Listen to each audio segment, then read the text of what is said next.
I was mom, and I always felt like I wanted to be a little bit more than that. You know what I mean? I always felt like I was missing something, or I was needing to be something or do something. So I ended up getting into real estate because I really liked working with people. I'm a good salesperson, although I don't like sales. I'm honest and I'm trusting, and that's very hard to find in the sales industry. Yeah. So I found that people were attracted to my honesty. It was never about the money or the sale or the deal. It was always about building really good relationships with people, and people always referred me to their friends and family. They loved working with me because they knew I was open and honest. I would take them into a house, and I'd open the front door, and they'd say, "Oh, this is a really nice living room." And I'd say, "Up, we're done with this one." I'd walk them out, and they'd say, "What's the matter?" And I said, "I smell black mold. I'm not even going to take you into that house." So I wouldn't. I will always tell people I would never sell you something I wouldn't buy myself. So I became very successful in the real estate business. Question on that.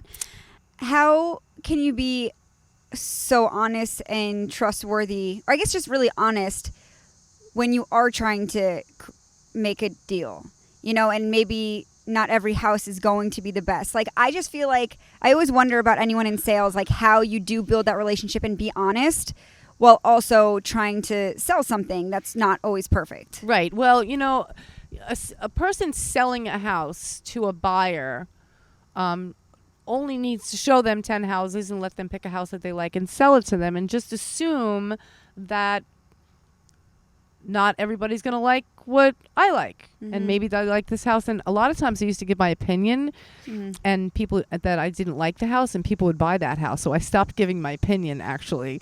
Like I would You say... would say you don't like the house, but then they'd buy it? I would say to them, well, we would see like 4 or 5 houses, and I'd say, well, what do you think of Elm Street? And what did you think of Beach Street? And what did you think of, Riviera Drive? Yeah. And they would start talking about one of the houses, and I would say, well, Riviera, I didn't really like the location because you can hear the expressway, and it's really loud in the backyard, so that wouldn't really be my pick. They would end up buying that house. Why? I don't know. For whatever reason, the wife loved the kitchen. I don't know, but they would buy the house, and I learned to not give my expert advice, but not my opinion. It's very different.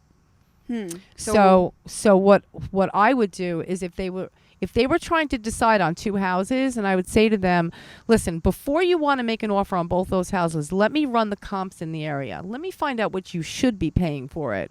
Because what asking price is not always the price they should be paying for it. So I always do my research. I always let them buy what they want. If I think it's a high price or it's a risk, I always ask them, do you want my opinion? Before you just give it? Right. Do you want my opinion? You didn't want to keep giving your opinion when it was leading to sales?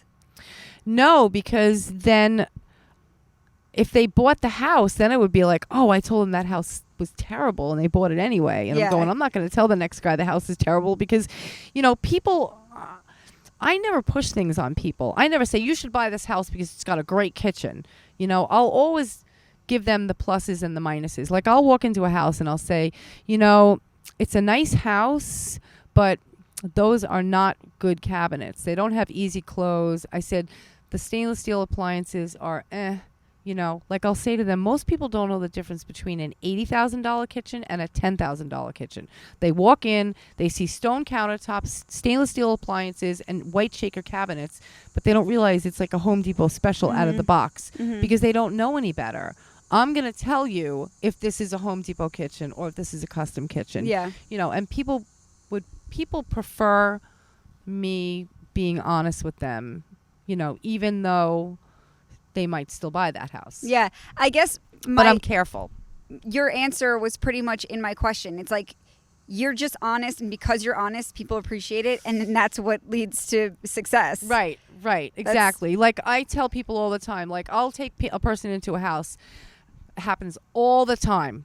And I'll walk them in. I'll have 10 houses to show them that day. And I haven't seen this house. And I walk them in the house. And I walk around. And I look at them. And I say to them, I shake my head. And they say, what's the matter? And I said, if I tell you that you should make a full price offer on this house and buy this house, you're going to think I'm trying to sell you this house. But if I don't tell you and you lose it, you're going to hate me for it. So they say, what do you mean? And I said, well, I'm going to tell you right now. I know this area. I know this location. I know 8 of the other 10 houses that we're going to see today. And in the price range, you're not going to see you're not going to see a better house than this. So this is the first time I've taken you out. This is the first time you're meeting me. I said, you don't trust me. I get it. But I'm going to tell you, I think this is the house that you should buy. I said, I'll show you 100 more houses. I'll stay with you for 6 months if you want me to. I said, but I'm just letting you know that I think this is the house.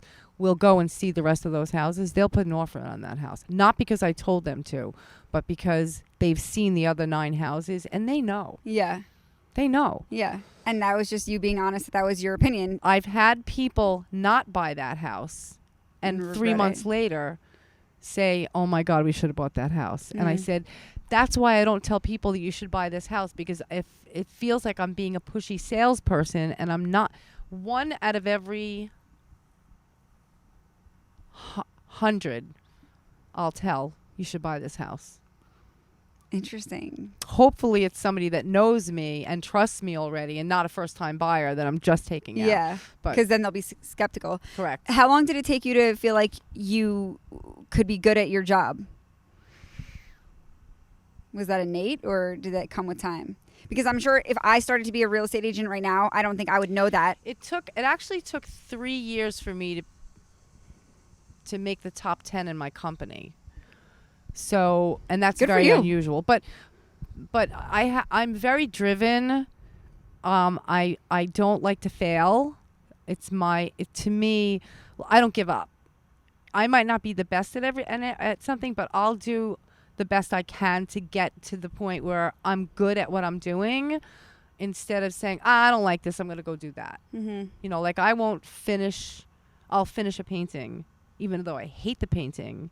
I will finish filling it in. You know those books that you use the pencils with, you know, the paint the number books. Yeah. So, you know, I'm in the middle of doing one, and it called for the Can you put this closer? Sorry. Yeah, it called for like each number was a color, you know, and I started picking the color for the number, and I didn't like the colors, and it didn't look like it was coming out great.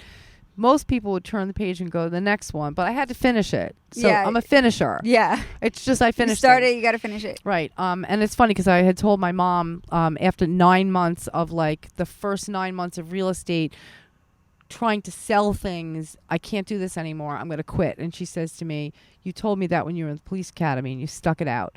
And she says, just stick it out. And I said, Ma, I don't get it.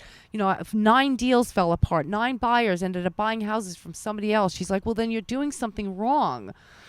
She says, you know, maybe don't try to sell them something. Just try and just be yourself. And it's funny because my mother gave me that advice, and I decided at that point that I wasn't going to work with people who weren't working with me exclusively. So I was working with buyers that were working with all the other real estate agents. And, you know, I wasn't as experienced as them, and they could close the deal and they could sell them the house. And I didn't know how to do that. And I didn't think I really even wanted to do that. So I started working with less people that were referred to me, friends, family friends, you know, people in my sphere of influence, they call it. And once I started working with people I knew and that knew me, things started to kind of fall into place. Because you want to know why? Because they knew me and they trusted me, and I loved that they trusted me. And like I tell people all the time, like someone will say to me, listen, you know, we're thinking about putting our house on the market, and we need to go out and buy a house, and we're really not sure what we're going to do. And so, you know, I go into a market report and I take them out to see a couple houses, get a feel for the area. And then they say, listen, we're just going to take a couple of weeks and think about it. And I say, yeah, take your time. Don't worry about it. I'm not going to call you. You call me when you're ready. I'm not that pushy real estate agent. Thank you so much. We love you. You're great. Then I find out down the road, they call me and they say, we just wanted to let you know we decided to move to Florida, and we sold our house to our nephew. So not only didn't I sell them a house, but I didn't sell their house, and I didn't make any money on them. Do you know that it's funny because it's the girls, we call it the girls. They referred me to their sister, who referred me to her friend, who referred me to her friend, who referred me to Peter. And within the past 10 years, I've turned over 9 properties from that one woman who I didn't sell a house to. You want to know why?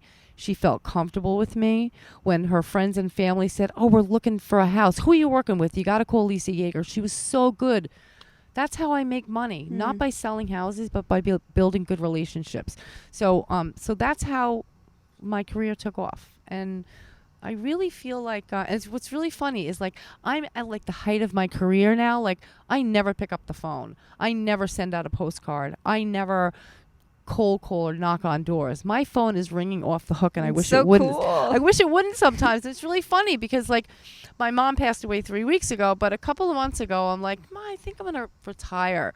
She looked at me, she went, "You sit at home and the phone rings. You make $500,000 a year." She's like, "Why would you retire? You waited to get to this point." And I'm like, "Well, I want to have fun. I want to do things. I want to get more involved in, animal rescue and, but the funny thing is I love real estate. Don't get me wrong. I love what I do. And because I'm so good at it now, it's like just rolls off my tongue. It's second nature.